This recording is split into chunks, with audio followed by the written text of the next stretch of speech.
Hey there, folks. It's me and my big giant head again. Well, I watched an episode of Sense8 tonight that the end of it dealt with depression, despair, and suicide. And so that kind of stirred up a lot of stuff for me. And I would normally write my feelings out, but I've already written my blog entry for today, so it's coming out here.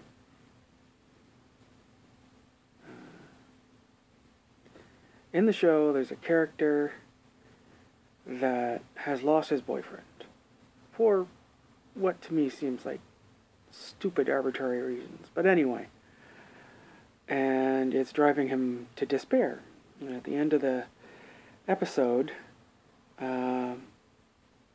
we can see just how bad it's getting, because we have a montage of that very modern form of hell, which is calling someone whom you desperately want to hear from, connect with, over and over again, leaving them voicemail after voicemail,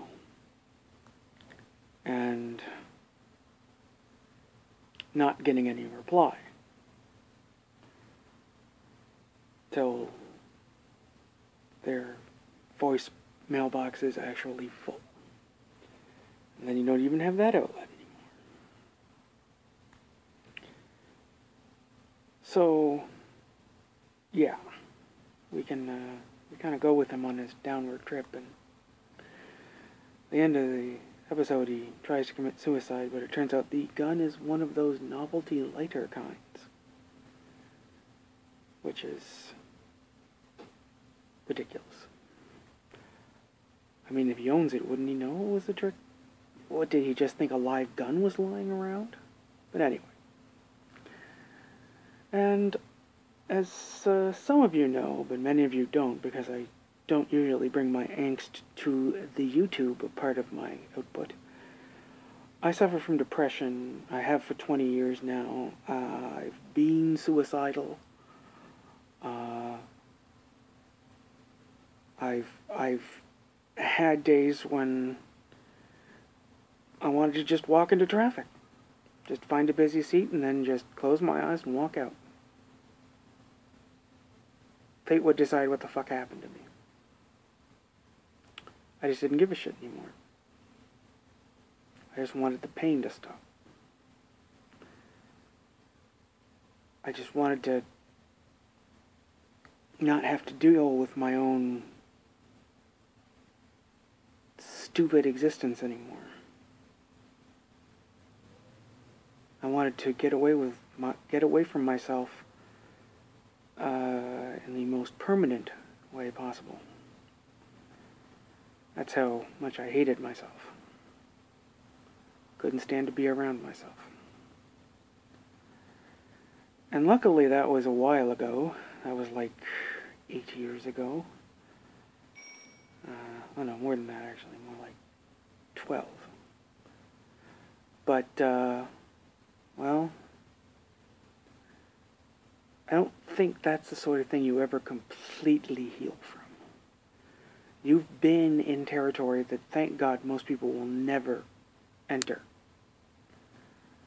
And you'll always know that there was times when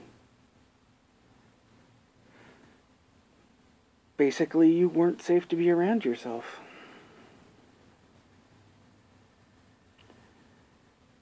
I just clung on by the very ends of my bloodied fingernails.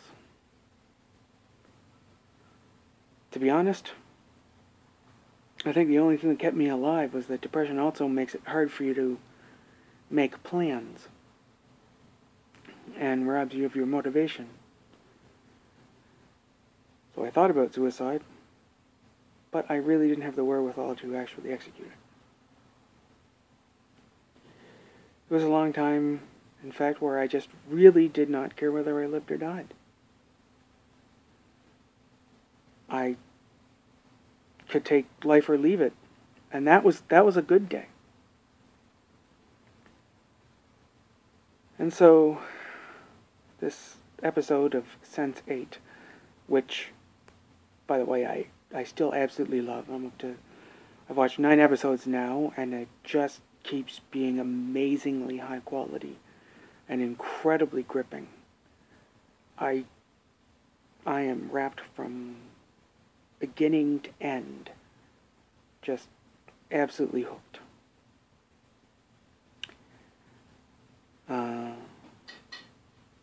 But yeah, this episode kind of stirred up the old badness.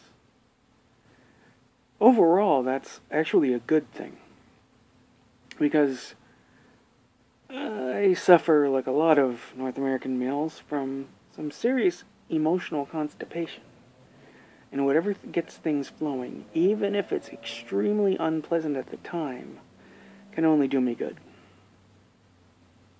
Once I've fully processed this and sort of returned to myself, I'm sure I'll be glad it happened. Right now,